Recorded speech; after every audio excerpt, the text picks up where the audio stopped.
Congratulations to every Pakistan cricket team fan as Pakistan continue their winning momentum from their home soil to Australia. They won a test match, and several players are still part of the ODI setup as well.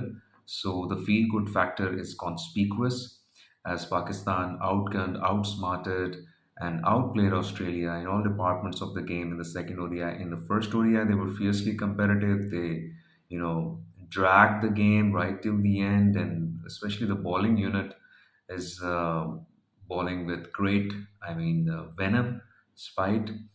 And the good thing is that the little break that Shaheen Afridi and Haris Rauf got, they have utilized it to assess some aspects of the game. Maybe they had some good conversations with their coaching staff, and I think they have worked on their game. And it shows that it's very important for players to every now and then take a break from game, go back, work on different aspects of their game, see where they are lacking, give their body a chance to replenish, revitalize, have those conversations with their mentors, with their, I don't know, sports psychologist. If they have any in PCB, if they have any in their team, they must have a few, I guess. So that break has worked, and Haris Rauf has always been exceptional in Australia. He has been a mainstay of Melbourne Stars. Lahore Qalandars sent him there as well. So I think he feels at home there, and he's quite comfortable and gets accustomed to the conditions rather quickly. He knows where to ball, knows which lengths to target. And the heartening thing was that he was getting a little bit of seam movement as well. He was bowling with greater accuracy because I think this is something that has been lacking in Haris Rauf's bowling in the past, especially when the going gets tough, when he's under pressure. He errs in his lengths and balls all over the place. And, when he's looking to just crank up the pace, that seldom helps, because if the length is not right, the batters are able to dispatch that to the boundary.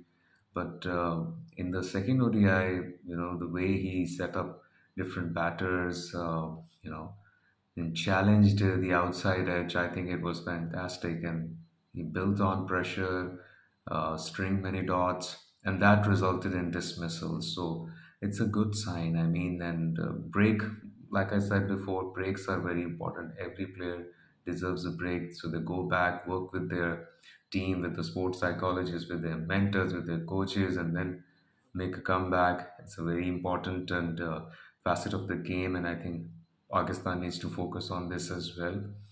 But I hope that Naseem Shah also, regains his rhythm and momentum as well after that grueling shoulder injury and a very long rehabilitation. I think he's still not there. He's still not 100%. It doesn't have that spring in his legs and doesn't have that kind of steam. Otherwise, he is an asset as well. So I think let's hope that he gets back and resume normal service before the Champions Trophy because he's also a champion bowler and Pakistan needs him. It was also nice to see Simon Yu bowl a few overs in the middle, like he was bowling those carom balls and getting his leg spin going as well, and then responded beautifully with the bat. I think he probably the move to give him, an extended run. I think is it's paying dividends because we all know that he has talent. He has got some magnificent shots, especially that pickup shot is such a treat to watch. So I think if we have continued, we have pursued with him, even though he wasn't able to convert his starts. But with the right team, with the right coaching setup, with the right kind of support, with the right kind of environment, players will pay you back. And if you show faith in them, then probably there will be a time when they start to replicate good performances that they have been doing in the PSL, in the domestic cricket. So it was a very stylish knock. They didn't have the scoreboard pressure, so obviously had the freedom. Probably started a bit slow, but then they cut loose, and both Abdullah Shafiq and Sam Ayub uh, batted superbly. Abdullah Shafiq is a technician, looks very organized, especially that cover drive against Josh Hazelwood was really joy to watch. I mean, everything looked in harmony, and that it was like a machine is in operation. A very aesthetically pleasing shot. I mean, and then he held the pose as well for a few moments. So it was a really good knock. So it's all about confidence, when players feel confident, when the entire group feels confident, I think your skills shine. And I hope they carry the confidence. And I also hope that there will be less instability outside the team. Let's pursue with Jason Gillespie as the coach, and I hope that the outside noise just quietens down, at least in Champions Trophy. And Mohammad Rizwan has injected impetus, energy, is a live wire in the field, makes quick changes in the field. Wicket keepers are always astute observers of the game, as we have always seen. And although he's always catching up on the over rate, he's always falling behind. That could be an issue in the future, but I hope he's learning. He will work on that. And he gives bowlers specific plans as well. So he's kind of a tactician, and I think it's a faster version of game. So we need someone like Rizwan. I think it's a good change, but I hope he's given a long run now. And he continues to spearhead the team. So it's a good mood in the camp.